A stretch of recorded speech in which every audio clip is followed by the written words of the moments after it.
I've lost track of how many times James Gunn has lied right to our faces, hoping we're all dumb enough to ignore his nonsense. No matter how you look at this, there's no way around the fact that James Gunn has been telling fans one thing and doing the opposite. One second, Henry Cavill is too old for him. The next, he casts a 30-year-old actor to play a young Superman. He lied about the ridiculous Superman budget, even though the report came from an official tax document his company filed, and he tried to make the reporter who just read the document seem stupid. Even the boy who cried wolf would say this guy lies a bit too much. Stop it. Get some help. This time it was Nathan Fillion who exposed another James Gunn lie. Apparently Gunn told him at the premiere party for Suicide Squad that he would be Guy Gardner. Obviously, if you look at the timeline, that would mean he planned to reboot DC a lot longer than we initially thought. It also means there were really no plans to bring Henry Cavill back, and he essentially got screwed over even harder than we thought. I truly believe what Nathan said is what happened.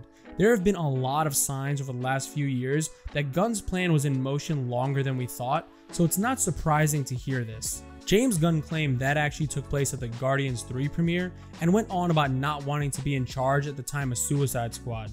Again, after all those lies, he has zero credibility at this point, so there is just no logical reason to believe anything he says. He tries to dismiss this theory by saying it doesn't make sense, but it absolutely does. DC had been going downhill for a while, so why wouldn't they have started planning a reboot at that time? The reason he would lie is simple. He doesn't want fans to think he came in and ruined what seemed like the last chance to get the DCEU back, making them hate him even more than they already do. That is so deeply pathetic. I want to be very clear about this. Financially, the DCEU was a failure. It was long dead by the time Black Adam came around, and considering Cavill as my favorite Superman, I don't take any joy in saying that. We'll never really know if The Rock's vision could have ended up doing well, because Black Adam was nowhere near as successful as it needed to be, and companies don't want to take chances after failures like that. As far as James Gunn screwing Henry Cavill goes, I've said before that it's Gunn's right to pick his own Superman if that's what WB promised him. I don't fault him for what happened to Henry, that's all on WB and DC for treating him like crap.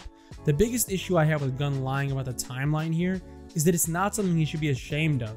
They wanted a reboot, and he came in to give them one. It's not his business if WB and DC decided to let Henry Cavill and The Rock think they had a chance at reviving the DCEU. He was hired to do a job and he did it.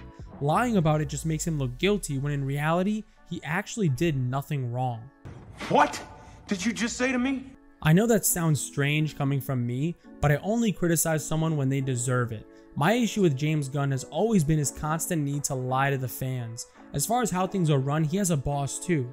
Whether he's being forced to lie or not, if he just said that Cavill was too expensive since apparently that's why WB wanted a new actor, or acknowledged the budget shown in the official tax document and tried to explain his issue with it, then you know what, I would have no problem with him. Hell, he doesn't even need to say any of that. He just needs to shut his mouth when he can't tell the truth. You're a poor excuse for a man. Get out. So believe him if you want. Personally, I don't need to give people a million chances before I realize they're not trustworthy. The guy has never been smart about handling the publicity concerning this reboot. Instead of just keeping his mouth shut when he's not allowed to tell the truth, he decides to spit out a bunch of lies and contradict himself into oblivion. I don't blame him for what happened to Cavill or the DCEU, but his lies paint him as the target for all the anger that should be directed towards WB.